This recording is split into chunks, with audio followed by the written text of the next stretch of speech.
वृंदाबरोबर खेळायचे गेम त्याची प्रॅक्टिस कर. ठीक आहे.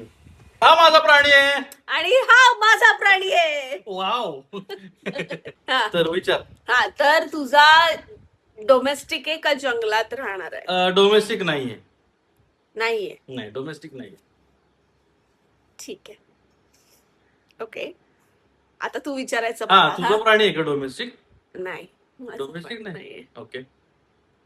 तुझा प्राणी प्राण्याला 4 पाय आहेत? सगळ्या प्राण्यांना 4 पाय असतात. नाही Of course. कांगारू. त्याला 4 पाय असतात. तो चार- चालतो 2 पायावर. हा, चारी पायच चल असतात. चल हा फंक्शनल 4 पाय आहेत का? हो फंक्शनल 4 पाय असतात का? बर 2 पायाचा प्राणी मी शोधून देते.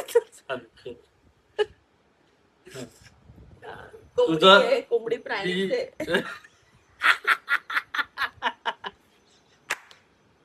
ती 2 पायावर चालते. पक्षी नाही कोंबडी.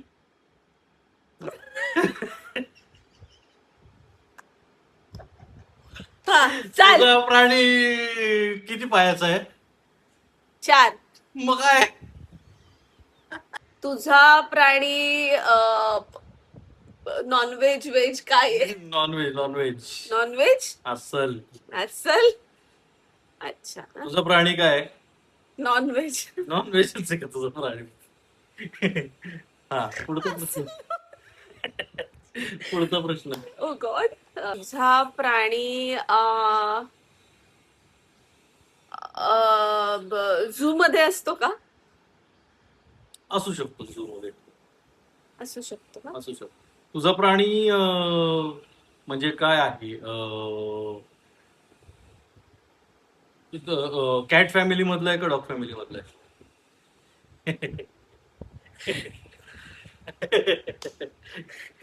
काय झालं? Cat family. कॅट फॅमिली मधला आहे. तुझा प्राणी कॅट फॅमिली का डॉग फॅमिली? दोन्ही नाही. अच्छा दोन्ही नाहीये. त्यातलं ते डॉग म्हणू शकतोस. त्यातल्या त्यातल्या त्यात आपण नाहीये म्हणजे फॉर शुअर. त्यातल्या त्यात डॉग फॅमिली मधला आहे. तुझा प्राणी. नाही आता मी विचारणार. अगं तूच विचारलंस ना आता. आधी मी विचारलं कॅट का डॉग, मग तू विचारलं कॅट का डॉग. हा नाही मग सेमच झाला ना. म्हणजे तुझा प्रश्न आला ना पण तो. बरं ठीक आहे. हा विचार. मग तुझ्या प्राणीला आयाळ असते का?